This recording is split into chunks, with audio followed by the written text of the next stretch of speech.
अगर जो डीएमके का रुख है, लगता है वो एनडीए के लिए फायदेमंद रहने वाला है और इंडिया ब्लॉक में एक तरीके से जो शक्ति है पार्टियों को लेकर वो कमजोर दिख रही है। देखिए, ऐसा है कि हर स्टेट का अपना अपना मुद्दा होता है, उनके अपने अपने हित होते हैं। अब डीएमके क्या स्टेप लेगी ये आज के बाद पता चलेगा।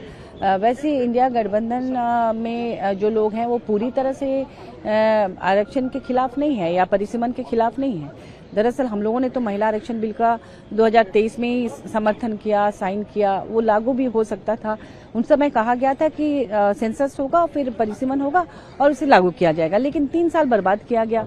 न तो सेंसस किया आपने, अब आप कह रहे हैं कि बिना सेंसस के या परिसीमन लागू करेंगे। इससे झारखंड जैसे राज्यों को बहुत नुकसान हो सकता है। अभी आदिवासी संगठनों ने मेरे पास ज्ञापन दिया है आने से पहले। उनका कहना है कि अगर 2011 जनसंख्या के आधार पर परिसीमन हुआ तो आदिवासी सीट्स कम हो जाएंगे, ट्राइबल सीट्स कम हो जाएंगे।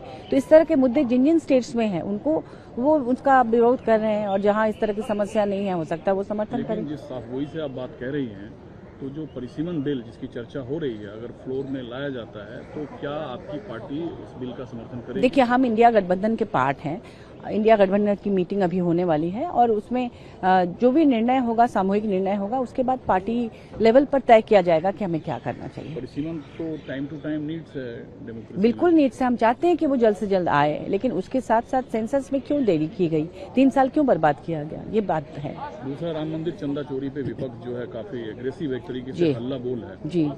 तो ये तो बहुत बड़ा मुद्दा है। राम मंदिर में जो चोरी हुई, आप राम के नाम पर चुनाव जीत कर आए, आप राम के नाम पर इतनी राजनीति किए और उस मंदिर में चोरी आप कर क्या रहे थे?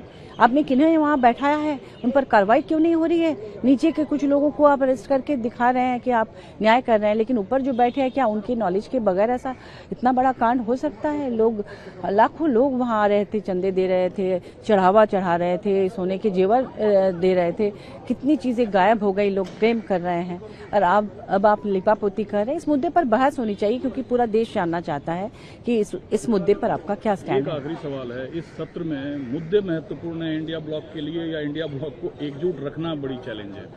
देखिए, ऐसा है कि पॉलिटिक्स में हर की अपनी आइडियोलॉजी होती है, हर पार्टी का अपना हित होता है। क्या एनडीए में ऐसा नहीं है? एनडीए में भी तो इतने सारे जिन्होंने जोड़ा था, जब इंडिया गठबंधन ने 26 या 27 पार्टीज को जोड़ा था, उस समय भी अचानक पता चला दिल्ली में हमारी मीटिंग है तो बैंगलोर में जाकर, या बैंगलोर में हमारी मीटिंग है तो दिल्ली में आकर एनडीए भी, जबकि वो कहती थी एक अकेला सब पे भारी, उन्होंने भी 26, 27, 28 पार्टियों को जोड़ लिया। और अब तो वो पूरी पार्टी को उठा के लेके आ जा रहे हैं। कभी तृणमूल को उठा के ले आ रहे हैं, कभी आप को उठा के ले आ रहे हैं, कभी महाराष्ट्र के शिवसेना को उठा के ले आ रहे हैं। तो आप इसमें क्या कहेंगे? क्या उनके बीच मतभेद नहीं है? अपने बीच अगर इतनी ताकत होती तो दूसरी पार्टी के पकाए फलों को लाकर अपनी झोली में नहीं टपकाते। तो इसलिए इस तरह का आरोप तो बिल्कुल मत लगाइए, क्योंकि इंडिया गठबंधन मजबूत है और सभी लोग एक साथ हैं। सिर्फ अपने अपने हित होते हैं हर स्टेट का, और आइडियोलॉजी होती है, उसको लेकर काम हो रहा है। Thank you.